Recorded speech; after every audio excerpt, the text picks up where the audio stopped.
Ce sont 21 stagiaires qui prendront part à cette première session de formation de la solidarité olympiade.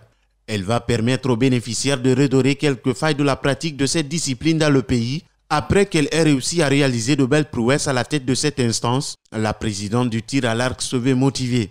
Je veux que le tir à l'arc déclasse le football. Donc j'ai mis la barre plus haut. Je veux que ça soit le premier sport beaucoup plus pratiqué par tous les jeunes Guinéens. Le tir à l'arc fait partie de ces disciplines sportives guinéennes qui parviennent à se démarquer en termes d'évolution. Selon le secrétaire général du Comité national olympique et sportif guinéen, cette discipline est parmi les 10 meilleures du pays. La patronne de cette instance compte pérenniser cet acquis. Nous mettons un accent particulier sur la formation, que ce soit des techniciens, que ce soit des archers eux-mêmes, et même au niveau de la fédération, nous avons des projets de formation pour l'administration des sports pour que nous maîtrisons mieux ce que nous faisons.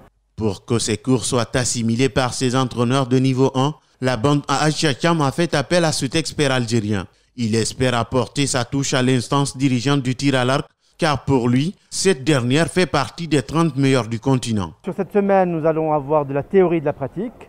Nous allons après donc enseigner à faire la maintenance du matériel, à savoir fabriquer les outils pédagogiques qu'ils vont utiliser lors de l'enseignement par la suite. Et pendant la semaine, nous allons aborder les différentes étapes du tir, le décortiquer, afin de leur montrer comment faire pour pouvoir reproduire et analyser ça et enseigner cela à leurs stagiaires. Le ministère des Sports, à travers son nouveau patron Lansana Diallo, s'engage à accompagner toutes les fédérations afin de mettre la formation au premier plan. Ainsi, l'organisation d'un championnat et une coupe nationale seront un impératif pour toutes les instances sportives du pays.